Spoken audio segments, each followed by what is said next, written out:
तो पेन है ना, पेन सही नहीं है, एक नए पेन मंगाने पड़ेंगे अपने। खूब सही डालो, वेस्ट हो रहा है इसमें।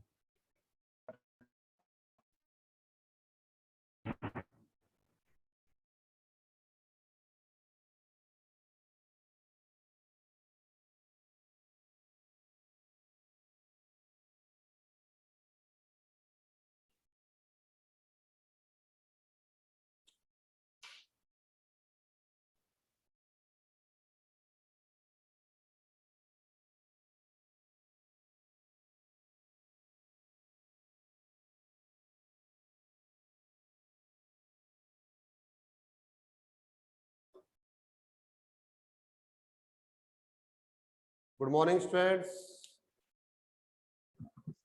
Good morning sir. Good morning, good morning.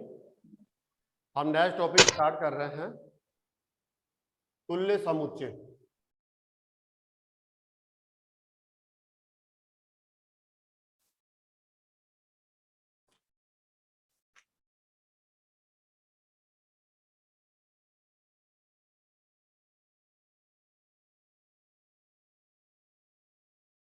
Type of set, ये हमारा टॉपिक चल रहा था। Next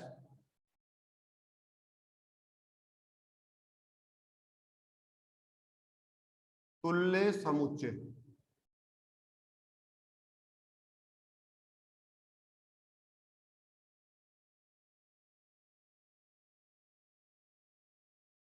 equivalence sets. Equivalence set, कौन से दो समुच्चय इक्विवेलेंस सेट कहलाते हैं? इक्विवेलेंस सेट को डिफाइन करने के लिए मिनिमम 2 सेट्स की आपको आवश्यकता होती है। Minimum 2 sets. 2 सेट्स आपके पास होने ही चाहिए, तब जाकर आप इक्विवेलेंस सेट्स को डिफाइन कर सकते हैं। अधिक भी हो सकते हैं, 3 सेट्स, 4 सेट, 5 सेट्स, ऐसे सेट्स भी स्टूडेंट्स यहाँ पर पॉसिबल है। ठीक है, तो डेफिनेशन क्या हो गई? ऐसे दो समुच्चय या अधिक समुच्चय जिनमें अवयवों की संख्या समान हो। मान लीजिए आपके पास फर्स्ट सेट ए है, सेकंड सेट बी है। ऐसे दो सेट है जिनके अंदर आप क्या देखते हैं? एलिमेंट्स, जो एलिमेंट्स है उनकी संख्या समान है। ठीक है, तब आप कहेंगे आप दोनों तुल्य समुच्चय कहलाते हैं। डेफिनेशन में आप लिख देता हूं, ऐसे दो या अधिक, दो या अधिक समुच्चय। दो भी हो सकते हैं, अधिक भी हो सकते हैं। अधिक समुच्चय जिनमें विद्यमान अवयवों की संख्या समान हो। जिनमें विद्यमान अवयवों की संख्या समान हो। आपको काउंटिंग करनी हो, काउंटिंग करनी होगी। अरे मैं थी क्लास में आ रही है दिक्कत बच्ची ने। यस, मेरे कंप्यूटर चार्ज अब फोटो कौन जा रही है? हेलो, कोई प्रॉब्लम आ रही है क्या आपको? हाँ, हाँ बोलो बेटा। आवाज सुनाई नहीं दे रही। आवाज क्लियर नहीं है ना? एक मिनट में चेक कर लेता हूँ। क्लियर आ रही है। एक मिनट, सर क्लियर आवाज है। आवाज क्लियर नहीं है ना? सर क्लियर ही आवाज, आवाज क्लियर है सर। क्लियर है ना? हाँ अब सही आ रही है सर। यस सर सही आ रही है। ओके ओके ओके, स्टार्ट कर लेते हैं।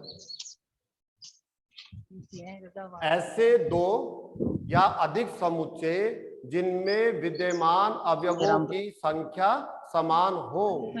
ठीक है, अर्थात हम कह सकते हैं n of a is equal to n of b is equal to n of c। इस प्रकार से होना चाहिए। Numbers of A is equal to numbers of B is equal to number of C. इस प्रकार से अधिक कितने भी समुच्चय आप यहाँ पर ले सकते हैं। यदि आप ऐसा देखते हैं कि दो या दो से अधिक समुच्चय हैं जिनमें विद्यमान अवयवों की संख्याएं समान हो, तब आप क्या बोल देंगे? तुल्य समुच्चय कहलाते हैं। आप सभी समुच्चय क्या कहलाएंगे? तुल्य समुच्चय। तब हम कह देंगे सभी समुच्चय जितने भी यहां पर है, दो है, अधिक है, सभी समुच्चय तुल्य समुच्चय कहलाते हैं।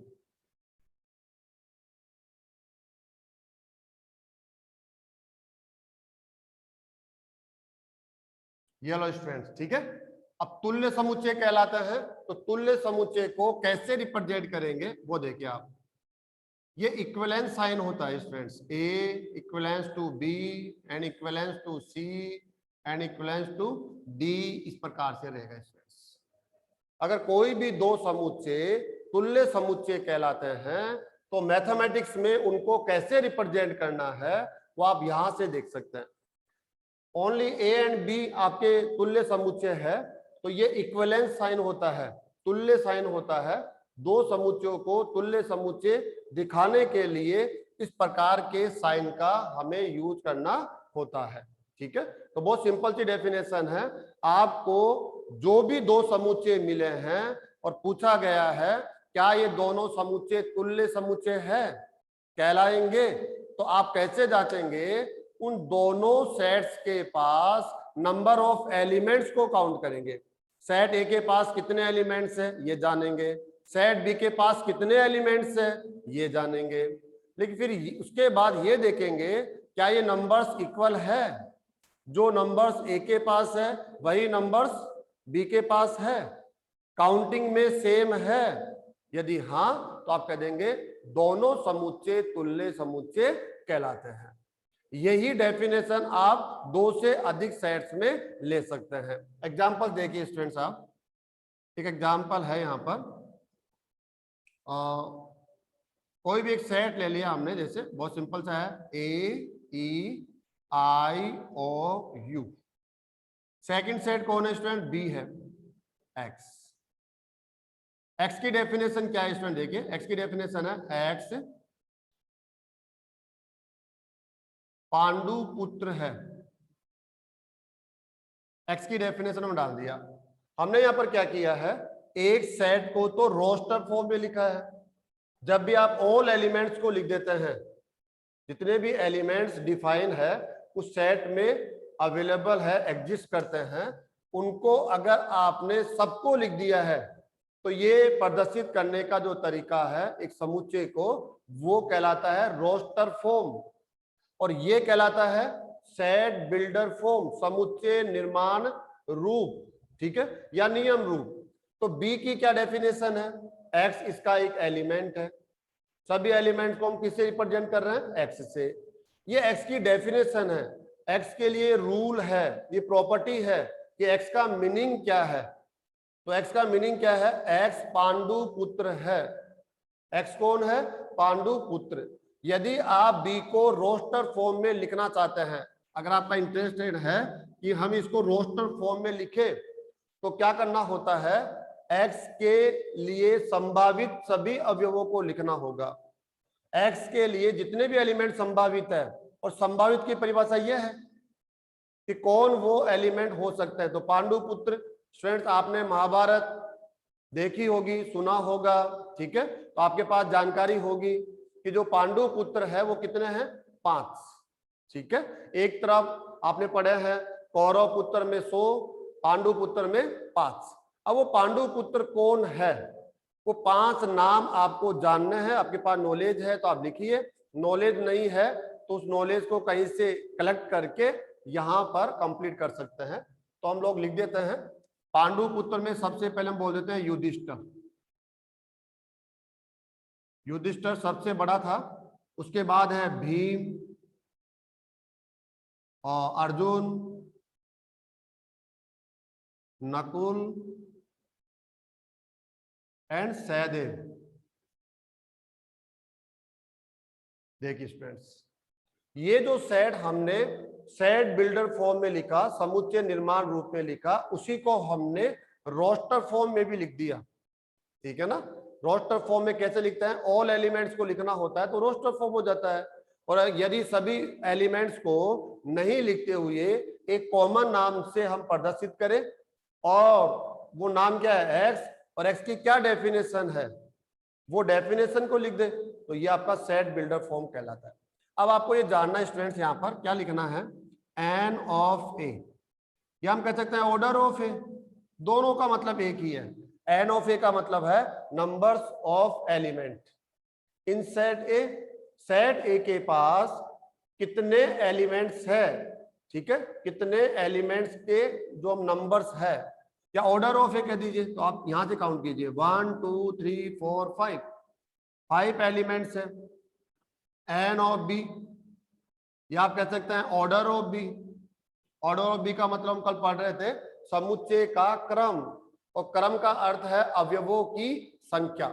इस सेट के पास कुल कितने एलिमेंट्स है वो उसका ऑर्डर कहलाता है, वही नंबर ऑफ बी कहलाता है। ठीक है, ओके, काउंट कीजिए आप बी के पास 1 2 3 4 5, 5 एलिमेंट्स है। अब दोनों को बड़े ध्यान से देखिए, क्या लिखेंगे आप लोग यहाँ पर, n of A is equal to n of B. ऐसे भी कह सकते हैं इसको आप, order of A is equal to order of B. A के पास 5 एलिमेंट्स है, बी के पास भी 5 एलिमेंट्स है। एलिमेंट्स का समान होना जरूरी नहीं है। आप ये सोचे जो एलिमेंट्स ए के पास है वही एलिमेंट बी के पास हो, और जो बी के पास है वही एलिमेंट ए के पास हो, नहीं, ऐसी कोई कंडीशन यहाँ पर अप्लाई नहीं होती है। आपको काउंटिंग करनी है।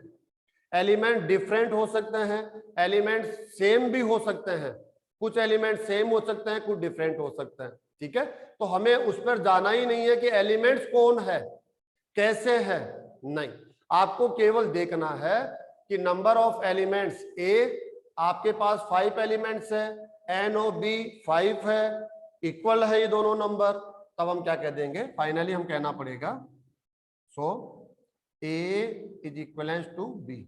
इसका मतलब है ए बी आप तुल्य समुच्चय कहलाते हैं। ठीक है, आप तुल्य समुच्चय है। ओके स्टूडेंट, सॉरी, तो आप दोनों क्या कहलाएंगे, तुल्य समुच्चय। मान लो ऐसे थर्ड सेट और मिल जाए आपको सी, उसके पास भी 5 एलिमेंट्स हो, तो आप इक्विवेलेंस सी भी डाल देंगे। आपको डी मिलता हो, उसके पास भी 5 एलिमेंट्स हो, तो इक्विवेलेंस टू डी लिख देंगे। तो आपको मिनिमम 2 सेट्स होने चाहिए, और आपको देखना क्या होता है कि आप दोनों के पास एलिमेंट्स की संख्या समान हो, n of A is equal to n of B हो, या आप कह सकते हैं order of A is equal to order of B हो, तब आप कह देंगे दोनों समुच्चय तुल्य समुच्चय कहलाते हैं।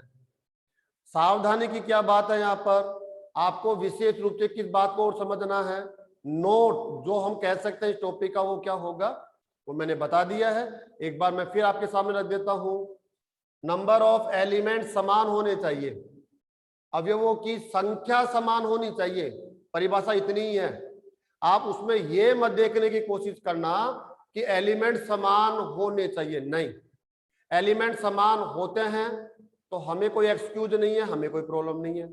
एलिमेंट समान नहीं होते तब भी हमें कोई प्रॉब्लम नहीं है। कुछ एलिमेंट समान है कुछ नहीं है तब भी हमें कोई प्रॉब्लम नहीं है। हमें उसको देखना ही नहीं है कि एलिमेंट्स की वैल्यू क्या है, एलिमेंट कौन है, ये देखना ही नहीं होता है।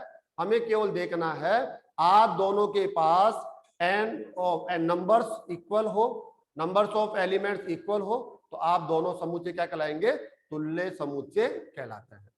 ठीक है, जैसे मान लीजिए स्टूडेंट्स हम 2 फैमिली ले लेते हैं। ठीक है, फर्स्ट फैमिली F1 है, सेकंड फैमिली है F2 है। F1 के पास जो एलिमेंट्स है वो 10 है, F2 के पास भी एलिमेंट्स क्या है, 10 है। दोनों के पास एलिमेंट्स क्या है, 10 10 इक्वल है, लेकिन एलिमेंट डिफरेंट है, हो सकता है, आप जानते हो एलिमेंट डिफरेंट हो सकते हैं, इसमें परमिशन है, लेकिन एलिमेंट्स की संख्या समान है। इसलिए दोनों समुच्चय F1 एंड F2 क्या कहलाएंगे? Equivalence set. ठीक है, तुल्य समुच्चय कहलाएंगे। अब ये भी जान लीजिए आप, तुल्य समुच्चय कब नहीं कहलाते? तुल्य समुच्चय कब नहीं कहलाते? ठीक है, तो इसकी डेफिनेशन क्या हो जाएगी? अगर मैं यहाँ नोट डाल के लिखूं, यहाँ पर नोट बहुत सिंपल है। तुल्य समुच्चय नहीं कब नहीं कहलाते हैं? तो इसकी डेफिनेशन क्या है स्टूडेंट? देखिए आप, यदि n of A is not equal to n of B, दोनों सेट्स के पास नंबर सेम न हो, नंबर्स इक्वल न हो, आपके पास 7 एलिमेंट्स हो, आपके पास 6 एलिमेंट्स हो, तो हम कह देंगे 7 इज नॉट इक्वल टू 6 बोलेंगे ना आप लोग। तब आप क्या बोल देंगे? अगर ये नॉट इक्वल हो तब A is not equal to not equivalence to B। ये साइन है वो इक्वलेंस का है, हम इसको कट कर देंगे तो नॉट इक्वलेंस हो जाएगा। आप दोनों तुल्य समुच्चय नहीं है, नहीं कहलाते हैं। क्यों नहीं कहलाते? क्योंकि आपके पास जो एलिमेंट्स है उतने एलिमेंट सेट बी के पास नहीं है। आप जो इनकी काउंटिंग है वो डिफरेंट है। आपके पास 7 एलिमेंट है, आपके पास 10 एलिमेंट है, तो नोट है, तो ये भी क्या हो जाएगा? नोट। तो बहुत सिंपल डेफिनेशन है, यस और नो दोनों डेफिनेशन स्टूडेंट्स आपके पास में आ गई है। उसके बाद हम लोग आगे बढ़ रहे हैं। किसी को कोई भी एक्सक्यूज हो तो वो बोल सकता है, जिसको समझ में नहीं आया कि तुल्य समुच्चय कौन से दो या अधिक समुच्चय कहलाते हैं। सिंपल था। अरे स्टूडेंट आप यस नो ऐसा कुछ जवाब तो दिया करो भाई, रिकॉर्डिंग सर दोबारा समझाओ एक बार। सर एक बार दोबारा समझा दो। हाँ, आपको कोई भी प्रॉब्लम है तो आप बोल दिया करो बेटा, आप बोलेंगे नहीं ना तो हम इसको क्या मानते हैं? ठीक है, समझ में आ गया, नेक्स्ट टॉपिक पर हम बात करते हैं। दोबारा समझ लीजिए आप, दो सेट्स को लेकर समझ लीजिए। ऐसे दो समुच्चय ए तथा बी तुल्य समुच्चय कहलाते हैं यदि ए के पास अवयवों की संख्या एंड बी के पास अवयवों की संख्या समान हो। संख्याएं, एलिमेंट्स की वैल्यू, एलिमेंट समान होना आवश्यक नहीं है। कई बार इसको एलिमेंट्स के साथ जोड़ लेते हैं हम लोग, नहीं, उनकी काउंटिंग, सेट ए के पास कितने अवयव है ये जान लो, सेट बी के पास कितने एलिमेंट्स है ये जान लो। यदि नंबर ऑफ एलिमेंट्स इक्वल है, इन दोनों के पास अवयवों की संख्याएं समान हो, तो आप कह देंगे आप दोनों तुल्य समुच्चय कहलाते हैं। नंबर ऑफ एलिमेंट्स इक्वल होने पर क्या होता है? तुल्य समुच्चय कहलाते हैं। एग्जाम्पल हमने यहां पर दिया था। एग्जाम्पल क्या था? एक सेट हमने लिया ए, इसके पास कितने एलिमेंट्स है? 5। देखो हमने दिया n of A is equal to, कहां लिखा? ये रहा, n of A is equal to 5। Second set लिया बी, जिसका एलिमेंट एक्स है, एक्स का मतलब है पांडुपुत्र, तो हम कहते हैं एक्स के अनुसार जो परिभाषित एलिमेंट्स है वो ये 5 होंगे। तो आपके पास कितने एलिमेंट है? 5। ये लेटर्स है आप जानते हैं, और ये कौन है? पांडुपुत्र है। ठीक है, तो पांडुपुत्र है, ये भी एलिमेंट्स कहलाएंगे, ये भी एलिमेंट्स कहलाएंगे। तो हम कहेंगे n of A equal to 5, n of B यहां से देखेंगे इक्वल टू 5, दोनों इक्वल है, n of A equal to n of B है, दोनों के पास नंबर ऑफ एलिमेंट समान है 5 5, तो आप दोनों तुल्य समुच्चय कहलाते हैं। हाँ, अगर नॉट इक्वल हो, जैसे एग्जांपल देखिए आप, यहां पर एक एग्जांपल लिया हमने ए, आपके पास एलिमेंट 1 2 3 ऐसे ले लिया, एक सेट ले लिया हमने बी, इसके पास एलिमेंट है ए बी सी डी ऐसे ले लिया। ठीक है, अब देखिए आप n of A is equal to क्या मिला? यहाँ पर काउंट करो 1 2 3, 3 एलिमेंट्स रखता है। ये कौन से एलिमेंट रखता है उस पर ध्यान मत दो, आप केवल गिनो, काउंट करो। Okay, n of B, numbers of B 1 2 3 4, ये 4 एलिमेंट्स रखता है। अब यहां से देख के बताना पड़ेगा आपको, n of A n of B, मतलब नंबर्स को आप देखेंगे ये इक्वल है या नॉट इक्वल, तो हम कहेंगे नॉट इक्वल है, क्योंकि एन ऑफ ए की वैल्यू है 3, एन ऑफ बी की वैल्यू है 4, तो ये नॉट इक्वल हो जाएगा। और जब दोनों के पास अवयवों की संख्या समान नहीं है तो आप इक्विवेलेंस सेट नहीं है। इक्विवेलेंस सेट है तो ये साइन बनाना, और नहीं है तो उसको कट कर देना। कट का मतलब नोट हो जाता है, नॉट इक्विवेलेंस। ठीक है, ओनली काउंटिंग है, बहुत सिंपल है। आप ध्यान दें एक बार, एक ही बार में समझ में आता है और आसानी से आपको बार बार इस पे प्रैक्टिस की आवश्यकता या इस थ्योरी को पढ़ने की आवश्यकता नहीं पड़ती है। तुल्य का मतलब है अवयवों की संख्याओं का समान होना। अवयव का समान होना नहीं होता। समान है तो हमें कोई प्रॉब्लम नहीं है, भिन्न है तो भी हमें प्रॉब्लम नहीं है। ठीक है, अवयव कोई भी हो, लेकिन यदि संख्याएं समान है तो हम कह देंगे तुल्य समुच्चय कहलाते हैं। ठीक है, चलो हम आगे बढ़ते हैं। इसके बाद में आ जाता है हमारा नेक्स्ट,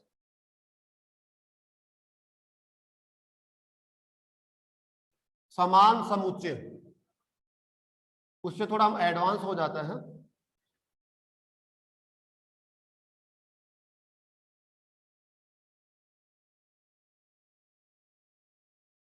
ये हमारे सिलेबस के हिसाब से थोड़ा इंपॉर्टेंट भी है, इसको लेकर क्वेश्चन पूछे जाते हैं। तो नेक्स्ट आ जाएगा समुच्चय के प्रकार में समान समुच्चय।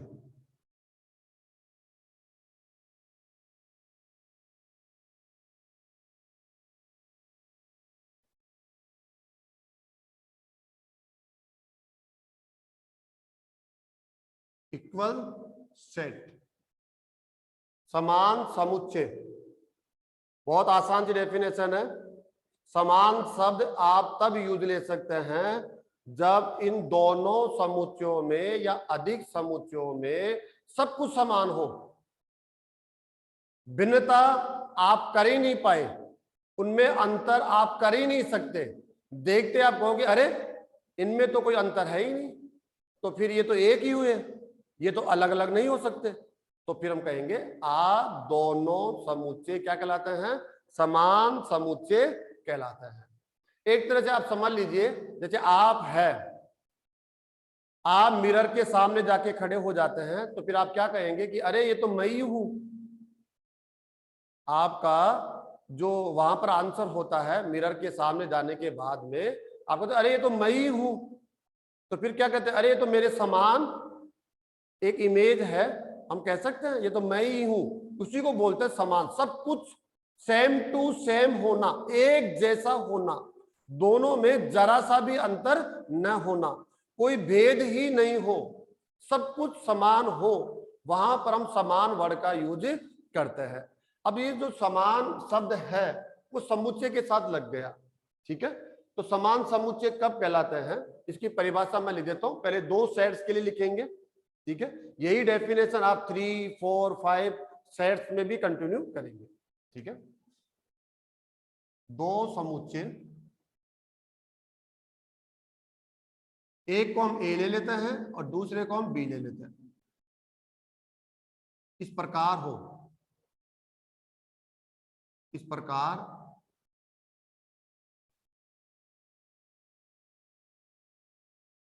हो कि समुच्चय ए का अवयव, समुच्चय ए का प्रत्येक अवयव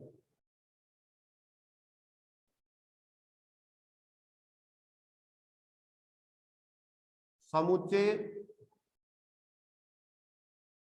बी में स्थित हो। पहली शर्त, ए का प्रत्येक अवयव समुच्चय बी में स्थित हो, पहली शर्त है ये। नंबर 1 डाल देता हूं इसमें, 1। अब नंबर 2, इस प्रकार हो कि समुच्चय ए का प्रत्येक अवयव समुच्चय बी में स्थित हो तथा समुच्चय बी का भी प्रत्येक अवयव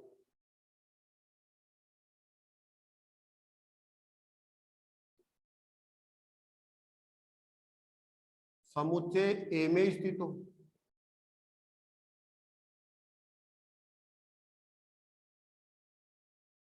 ये लो भाई, बहुत सिंपल सा है। आपके पास विशेष प्रकार के दो सेट है। क्या विशेषता है? समुच्चय ए का प्रत्येक अवयव समुच्चय बी में स्थित होना चाहिए। ए के पास 10 एलिमेंट्स है, तो सभी 10 एलिमेंट्स सेट बी में भी स्थित होने चाहिए, सेम टू सेम। ठीक है, ओके। सेकंड कंडीशन क्या है? समुच्चय बी का भी प्रत्येक अवयव, ए का प्रत्येक अवयव तो बी में होना ही चाहिए, लेकिन सेकंड कंडीशन क्या है? बी का भी प्रत्येक अवयव समुच्चय ए में स्थित हो। ठीक है, अगर ये दोनों है, दोनों के बीच में एंड आ जाता है, एंड। ठीक है, मतलब दोनों कंडीशन का पूरा होना जरूरी है, तब हम क्या बोलते हैं? तब दोनों समुच्चय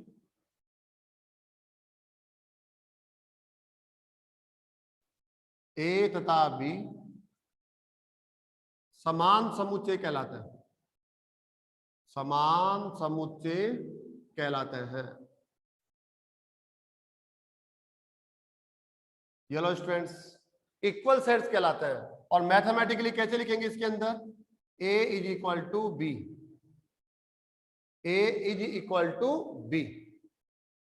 समान का जो मैथमेटिकल मीनिंग है वो इक्वल साइन है, इज इक्वल। ठीक है, कैसे बोलते हैं इसको हम लोग? A is equal to B. इसका मतलब ये होता है A is equal to B. ठीक है, ए बी के समान है, बी ए के समान है। क्यों समान है? क्यों? क्योंकि ए का प्रत्येक अवयव किस में स्थित है? बी में। इसी प्रकार बी का प्रत्येक अवयव किस में स्थित है? ए में। जब आप ए और बी के एलिमेंट्स को देखोगे तो दोनों में कोई अंतर आपके सामने आएगा ही नहीं। आप खुद ही बोल दोगे कि ये तो एक ही है, ये तो समान समुच्चय है, दोनों में कोई अंतर हमें दिखाई नहीं पड़ा, अंतर है ही नहीं तो दिखेगा भी कहां से? तो ऐसी स्थिति आपके सामने जब भी हो तब आप बोलेंगे आप दोनों समुच्चय क्या कहलाते हैं? समान समुच्चय। तो बहुत सिंपल सी डेफिनेशन है। आप दो समुच्चय है ए तथा बी, इस प्रकार से परिभाषित हो। कैसे परिभाषित हो? समुच्चय ए का प्रत्येक अवयव, प्रत्येक पे ध्यान देना, ऐसा नहीं कोई एक आध अवयव हो, कुछ हो ही नहीं, प्रत्येक अवयव समुच्चय बी में स्थित हो। सेकंड कंडीशन, सेट बी का भी एवरी एलिमेंट्स सेट ए का एलिमेंट हो। तब आप कहेंगे कि अरे हाँ, ए का प्रत्येक अवयव बी का एलिमेंट है, बी का प्रत्येक अवयव ए का एलिमेंट्स है, तो हम कह देंगे आप दोनों समान समुच्चय कहलाते हैं। और मैथमेटिकली आपको कैसे लिखा जाएगा? A is equal to B. A is equal to क्या लिखा जाएगा स्टूडेंट्स? बी लिखा जाएगा। ठीक है, तो ये दोनों समुच्चय क्या हो जाएंगे? समान समुच्चय। एग्जाम्पल देख लीजिए आप इसके अंदर, कोई भी एक एग्जाम्पल ले लेते हैं हम लोग। कोई सेट ले लिया हमने ए, 1 3 5 7 9। अब एक सेकंड सेट वो ले लेते हैं, बी ले लेते हैं हम लोग। बी, बी का एलिमेंट है एक्स। एक्स की डेफिनेशन क्या है? देखो, एक्स एक अंक की प्राकृत संख्या है, प्राकृत संख्या है। ये लो भाई, एक नेचुरल नंबर है सिंगल डिजिट के अंदर। ठीक है, अब नेचुरल नंबर तो आप जानते होंगे, नेचुरल नंबर का जो फर्स्ट नंबर होता है वो 1 होता है, और सेकंड 2, नेक्स्ट 3 4 5 6 7 8 9 10 11, ये कंटिन्यू करता है। इन्हीं को हम नेचुरल नंबर्स बोलते हैं, प्राकृत संख्याएं। ठीक है, आपका पढ़ा हुआ होगा, और नहीं है तो फिर भी हम लोग पढ़ लेंगे, ऐसी कोई बात नहीं है। हम यहाँ भी पढ़ेंगे क्योंकि वो भी सेट ही है, तो एक बार हम लिखेंगे जरूर। आप जानते हैं तो भी लिख लेंगे, नहीं जानते तो आप सीख लेना। तो बी का मतलब है एक्स मेरा एलिमेंट है, और एक्स के लिए जो रूल है, डेफिनेशन, प्रॉपर्टी है, वो क्या है? एक्स एक नेचुरल नंबर है, और नेचुरल नंबर में भी कौन सा नंबर है? सिंगल डिजिट वाला, सिंगल डिजिट वाला नेचुरल नंबर। यदि मैं इसको रोस्टर फॉर्म में लिखना चाहूं तो आप बताइए, आप सिंगल डिजिट वाला नेचुरल नंबर होगा तो क्या ये इसके इक्वल हो जाएगा? इसमें एक कंडीशन और डालनी पड़ेगी। क्या कंडीशन डालनी पड़ेगी? एक अंक की विषम प्राकृत संख्या, ऐसे इसको सही कर देते हैं तब इसके इक्वल होगा भाई। कमेंट कर दिया।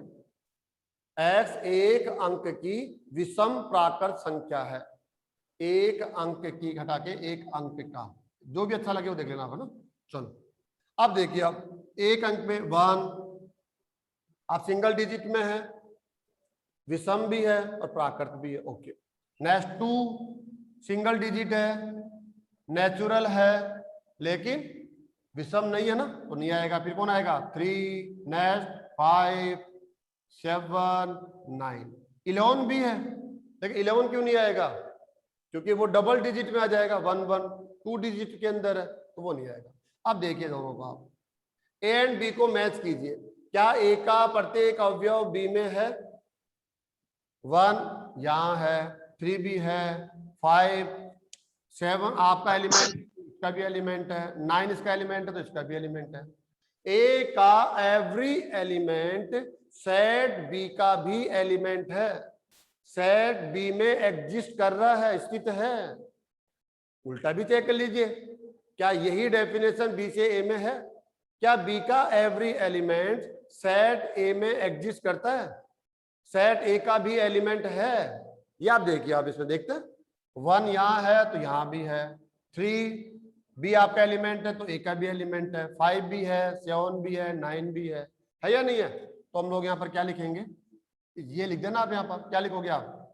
ए का प्रत्येक अवयव समुच्चय बी में स्थित है तथा इसी प्रकार बी का प्रत्येक अवयव समुच्चय ए में स्थित है।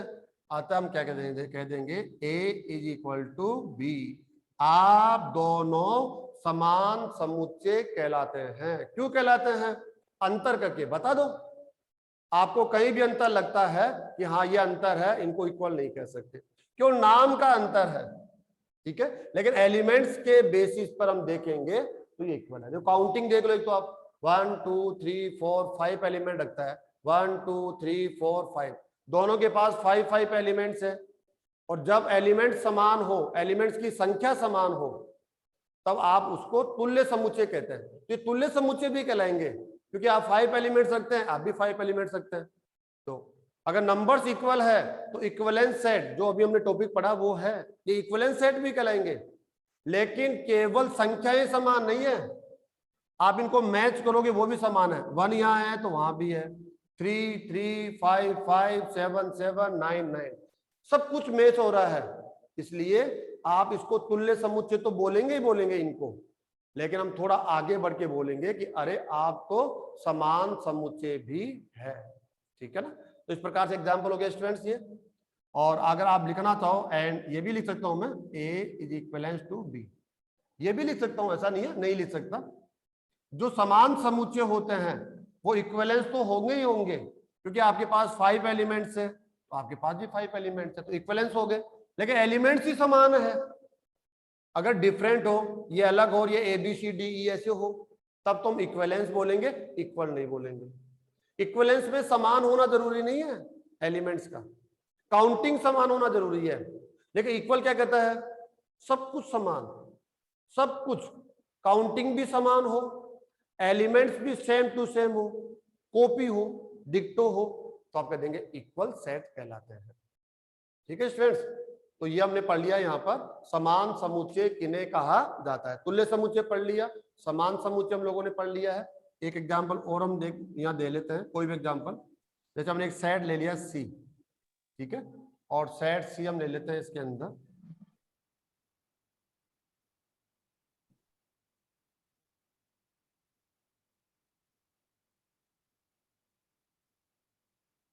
ओके, एक सेट लिया हमने डी, इसका एलिमेंट एक्स है। एक्स का मतलब क्या है? एक्स संख्या 4 के गुणनखंड है, 4 का गुणनखंड का गुणनखंड फैक्टर है। ओके, देखिए आप स्टूडेंट्स यहाँ पर एक हमने रोस्टर फॉर्म में लिखा है और डी को हमने लिखा है सेट बिल्डर फॉर्म में। इसको भी रोस्टर फॉर्म में लाएंगे ताकि हम मैच कर पाए। ओके, अब आप देखिए x का मतलब है एक नंबर है 4, उसका फैक्टर है, तो 4 के हम फैक्टर लिखेंगे। अगर 4 के फैक्टर लिखना चाहो तो ऐसे लिखते हैं 4 के फैक्टर, ऐसे करो आप। ये 2 से डिविजिबल है 2 टाइम, ये 2 से डिविजिबल है 1 टाइम, और 1 से डिविजिबल है 1 टाइम। ओके, तो 4 के जो फैक्टर हो जाएंगे वो क्या हो जाएंगे, 4 के फैक्टर हो जाएंगे 1 इंटू 2 इंटू 2। ठीक है, और फैक्टर के अंदर 4 भी आ जाता है। चलो ऐसा लिख देता हूँ, इसको मैं कई प्रकार से लिख सकता हूँ। एक तो ऐसा लिख सकते हैं हम लोग, इसके फैक्टर में 1 इंटू 4 भी लिख सकते हैं आप, ऐसा नहीं लिख सकते, ऐसा भी लिख सकते हैं। 4 के फैक्टर करोगे तो 1 इंटू 4 भी तो हो सकता है, 1 इंटू 2 इंटू 2 तो होगा, 1 इंटू 4 भी हो सकता है। ठीक है, और आप चाहो तो 2 इंटू 2 भी कर सकते हो, 2 इंटू 2 भी 4 हो जाता है। जितने भी पॉसिबिलिटीज है वो देखिए आप। अब x का मान यहां से लेंगे, जो जो फैक्टर है 4 का वो इसमें आ जाएगा। तो हम कह रहे हैं देखो एक फैक्टर तो 1 है तो 1 आ जाएगा, एक फैक्टर 2 है तो 2 आ जाएगा, फिर ये 2 आ रहा है। तो आप जानते हो किसी भी सेट में एक एलिमेंट को एक ही बार लिखा जाता है, तो 2 आ गया, नेक्स्ट 2 नहीं आएगा। रिपीट नहीं करते हम लोग, किसी भी एलिमेंट्स को आप सेट में रिपीट नहीं करते, कर सकते हैं लेकिन ये सही नहीं है। ठीक है, हम उसको इग्नोर करते हैं, नहीं, एक एलिमेंट को एक ही बार लिखेंगे। अब नेक्स्ट 1 ऑलरेडी आ गया, 4 हो जाएगा ऐसे। इनके अलावा कोई फैक्टर नहीं है, 1 हो सकता है फैक्टर में, 2 हो सकता है, 4 हो सकता है, और 4 का कोई फैक्टर पॉसिबल हो ही नहीं सकता। अब दोनों को मैच करो, सी के पास 3 एलिमेंट्स है, आपके पास भी 3 एलिमेंट्स है, लेकिन जो एलिमेंट सी के पास है सेम एलिमेंट्स डी के पास है, जो डी के पास है सेम एलिमेंट सी के पास है। तो हम क्या कहेंगे कि अरे आप दोनों तो इक्वल सेट है, A is equal to B, ऐसे आप दोनों समान समुच्चय है। हाँ, ये भी कह सकते हो इक्विवेलेंस भी है। ये इक्विवेलेंस क्यों है भाई? ये क्योंकि आपके पास 3 एलिमेंट्स है, आपके पास भी 3 एलिमेंट्स है। जब नंबर ऑफ एलिमेंट्स इक्वल हो तो इक्विवेलेंस कहलाएंगे। लेकिन नंबर ऑफ एलिमेंट्स इक्वल है, लेकिन एलिमेंट्स भी तो इक्वल है, 1 to 4 1 to 4 सब कुछ सेम, और सब कुछ सेम होते तो इक्वल हो जाएगा, A is equal to B. तो ऐसा स्टूडेंट्स हम लोगों ने यहाँ पर समान समुच्चय को भी पढ़ लिया है। ठीक है, इसी के साथ हमारा जो सेकंड एक्सरसाइज है वो हमने कंप्लीट कर लिया है। अब आप सेकंड एक्सरसाइज को लेकर क्वेश्चन अटेम्प्ट करेंगे, क्वेश्चंस लेंगे 1 by 1। सबसे पहले जो सोल्व्ड क्वेश्चंस है, जिनको हम एज एग्जाम्पल्स के नाम से जानते हैं, वो सोल्व्ड क्वेश्चंस को लेकर आप पहले खुद कोशिश करेंगे उनका आंसर देने की। आपको कहीं प्रॉब्लम वहां फेस होती है तो फिर देखेंगे कि आंसर जो सॉल्यूशन तो आपके सामने है बुक के अंदर, उस सॉल्यूशंस के अंदर क्या है और हम क्या मिस्टेक कर रहे हैं, कोशिश करेंगे उसको जानने की। और उसके बाद में जो अनसोल्व क्वेश्चन है उनको अटेम्प्ट करेंगे नोटबुक के अंदर। आप सबको नोटबुक बनानी है, और जो